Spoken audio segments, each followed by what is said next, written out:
Je me suis persuadée que ce n'était rien. Juste un frisson passager, une chimère. Mais les jours ont passé, et je n'arrêtais plus de le voir. Sa présence dans la maison, ses gestes lents, ce regard qu'il posait sur moi quand il croyait que je ne regardais pas. C'était ténu, mais incontestable. Et le pire ? Je ne détournais plus les yeux. Tout a commencé par des détails. Son pull abandonné sur la table de la cuisine pendant que je faisais chauffer la cafetière. Il s'approchait, négligent, s'appuyait contre le plan de travail. Ses yeux me déshabillaient en silence. Il ne disait rien, jamais. Mais son mutisme résonnait plus fort qu'un aveu. Ce jour-là, mon mari a téléphoné, encore une soirée qui s'éterniserait au bureau. J'aurais dû être habituée. Pourtant, l'amertume m'a submergée. J'ai raccroché, les lèvres serrées, tentant d'étouffer ce vide qu'il laissait derrière lui. Tu n'as pas l'air choqué. Sa voix, derrière moi. Je me suis retournée d'un coup. Il était là, adossé au chambranle, bras croisés, un demi-sourire aux lèvres. Regarde-moi bien. Je ne le suis pas, ai-je murmuré. Le travail d'abord, comme d'habitude. Il a souri, mais ce n'était pas de l'humour. C'était autre chose. Une braise. Dommage. Quelque chose dans sa voix m'a glacée. Ce n'était pas de la pitié. C'était plus sombre. Tu ne devrais pas dire ça. Ma voix était calme, trop calme. Dire quoi ? Il a avancé d'un pas. Son regard ne me lâchait pas, comme si tu remarquais des choses. J'ai dégluti, incapable de rompre ce face-à-face. Il y avait en lui une force qui m'aspirait, malgré les alarmes qui hurlaient dans ma tête. C'est malsain. Son sourire s'est accentué. Qui a parlé de jeu ? J'ai pivoté, agrippant l'évier à deux mains. Il fallait stopper ça. Tout de suite. Avant qu'un instant de faiblesse ne devienne irréversible. Sors ce soir. Voix du monde. Occupe-toi. Ma voix tremblait malgré moi. Je suis bien occupée là. Le choc m'a coupé le souffle. Il ne bluffait pas. Il provoquait, attendait ma réaction. J'ai respiré un coup. Abonne-toi, s'il te plaît. Un silence. Puis un rire bref. D'accord, a-t-il cédé. Mais tu devrais savoir une chose. Je me suis retournée. Son visage était grave, pour la première fois. Ses yeux ont plongé dans les miens, intenses, inébranlables. Je ne crois pas avoir envie d'arrêter. J'aurais dû crier. Le chasser. Lui ordonner d'oublier cette folie. Au lieu de ça, je suis restée là, le sang battant aux tempes, mon corps en feu, trahi par un désir que je refusais de nommer. Et le plus terrifiant ? Je ne voulais pas arrêter non plus. Je l'ai fui pendant des jours. La seule décision sensée. Je me suis noyée dans le quotidien, des projets avec Nathan, des discussions tardives avec mon mari, tout pour oublier la façon dont mon corps avait frémi à son contact. Mais l'éviter n'a rien changé. Rien n'aurait pu changer ça. Ce soir-là, je suis sortie chercher un peu d'air, espérant que la nuit apaiserait mes pensées. Et il était là. Torse nu, muscles saillants sous la lueur dorée des lanternes du patio, absorbé dans ses exercices. J'aurais dû repartir. Mais mes pieds ont refusé de bouger. Mon souffle s'est fait plus court. Je regardais, hypnotisé, les tendons de ses bras se dessiner à chaque mouvement, la puissance animale de son corps. Il savait. J'ai vu à son rythme qui ralentissait, à cette façon de cambrer les épaules, comme s'il jouait pour moi. Quand il s'est tourné vers moi, la sueur luisant sur son torse, ce sourire carnassier est revenu. « Tu peux rester », a-t-il murmuré en attrapant un t-shirt. Je n'ai pas bougé. Je ne me cache pas. Il a avancé, comblant l'espace entre nous en deux enjambées. Alors pourquoi tu fuis ? Mon ventre s'est noué. Ça ne devrait pas exister. Il a haussé un sourcil. Personne n'a dit que ça existait. Sa voix était douce, trop douce.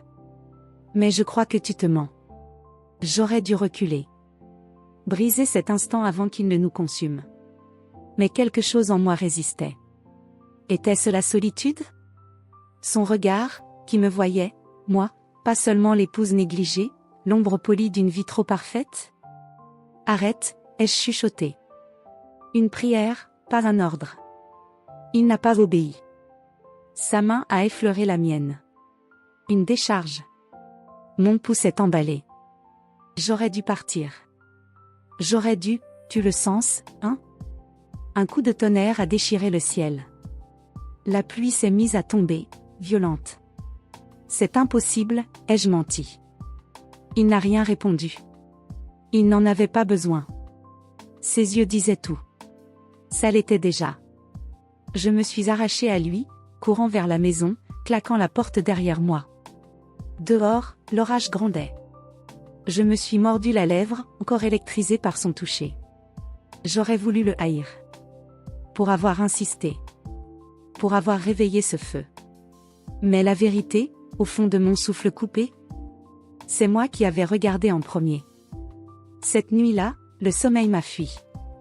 Dès que je fermais les yeux, sa main sur ma peau, sa voix dans l'obscurité, ce regard qui semblait lire en moi comme un livre ouvert. Je me répétais que la pluie, l'électricité de l'air, tout avait amplifié les choses. Que ce n'était pas réel. Pourtant, le matin venu, en descendant l'escalier, il était déjà là. À m'attendre. Abonne-toi, s'il te plaît. Il n'a rien dit d'abord. Juste observé mes gestes tandis que je versais mon café. Son silence pesait, chargé d'une attente qui faisait trembler mes doigts. La tasse a tremblé contre mes lèvres. Je détestais ça. Tu n'as pas fui cette fois, a-t-il enfin chuchoté. Ma gorge s'est serrée. On ne peut pas toujours courir. Sa bouche a dessiné une courbe lente, dangereuse. En es-tu sûr? J'ai voulu éteindre ce sourire, ce jeu, mais il a bougé. Juste assez. Sa main a frôlé ma hanche en saisissant la cafetière. Un contact assez bref pour être innocent. Assez brûlant pour ne pas l'être. Je l'ai senti partout. Une vague de feu sous ma peau. Une trahison de mon propre corps. Il fallait partir. Tout de suite. Mais il s'est penché avant que je ne recule. Son souffle a caressé mon cou. Tu dis toujours que c'est impossible, murmura-t-il. Mais jamais que tu ne le veux pas. J'aurais dû protester. Fuir. Je suis restée. Le cœur battant à tout rompre, espérant. Un éclair. Le grondement du tonnerre a fait vibrer les vitres. La lumière a vacillé, plongeant la cuisine dans une pénombre dorée. L'orage était de retour. Et lui aussi. Ses doigts se sont refermés sur mon poignet. Une question muette. J'ai retenu mon souffle quand il a resserré son étreinte. Ferme, mais pas contraignante. Il me laissait le choix. Une ultime porte de sortie. Je savais qu'un baiser effacerait toute dénégation. Qu'après, plus besoin de prétendre. Pourtant, quand ses lèvres ont trouvé les miennes, d'abord hésitantes, puis avides, je n'ai pas résisté. J'ai cédé. J'ai répondu. Le café sur sa langue, amer et doux. Ses mains sur mes hanches, m'attirant contre lui. Je me suis abandonnée à la chaleur, à l'instant, à tout ce que j'avais refusé de nommer pendant des semaines. Je m'en fichais que ce soit mal. Que cette ligne rouge, nous l'ayons franchie pour toujours. La seule chose qui comptait, c'est que pour la première fois depuis une éternité, je respirais. Cette histoire aurait dû me ronger. J'aurais dû me réveiller étouffée par la honte. Mais non. Je me suis réveillée affamée. Affamée de plus. Chaque regard échangé, chaque frôlement de doigts dans l'ombre des couloirs. Autant de secrets qui nous enchaînaient l'un à l'autre. Avec lui, j'oubliais tout. Le rôle de l'épouse modèle. La vie aseptisée que j'avais construite. Je n'étais plus une ombre. Plus une fantôme dans mon propre mariage. J'étais désirée. Vibrante. Et ça valait tous les risques. Mais les secrets finissent toujours par remonter à la surface. Les premiers signes étaient ténus. Mon mari a commencé à remarquer mes absences, mes sourires trop rapides. Il n'était pas du genre à fouiller, trop absorbé par ses dossiers. Jusqu'à ce soir où il rentre plus tôt. La porte d'entrée a claqué. Mon cœur s'est arrêté. Dans la cuisine, j'ai levé les yeux pour croiser son regard.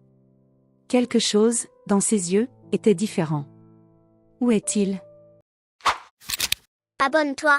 S'il te plaît. A-t-il demandé, trop calme. J'ai serré les doigts sur le plan de travail, espérant qu'il ne voie pas trembler mes mains. Qui? Mon regard a trahi vers le couloir, là où lui s'était tenu une minute plus tôt, si près que je sentais encore la brûlure de son souffle sur ma nuque. Reste caché, ai-je prié silencieusement. Mon mari a avancé. Ses yeux fouillaient les miens, cherchant la faille. Tu as changé, a-t-il murmuré. Une déclaration, pas une question. J'ai forcé un rire. Tu te fais des idées. Son visage s'est fermé. Vraiment? Le silence qui a suivi était lourd comme une sentence. J'ai compris alors qu'il n'avait pas besoin d'aveu. Les pièces du puzzle étaient déjà en place. Il attendait juste que je craque. L'air est devenu irrespirable. Juste au moment où j'allais parler, il a reculé. Un souffle brutal, comme si la vérité venait de le frapper en pleine poitrine. Inutile de mentir, a-t-il chuchoté. Je sais déjà. Le gel dans sa voix m'a transpercé. Il est parti sans un mot de plus. La porte a claqué. Et moi, je suis resté là, les doigts crispés sur l'évier, le corps tremblant.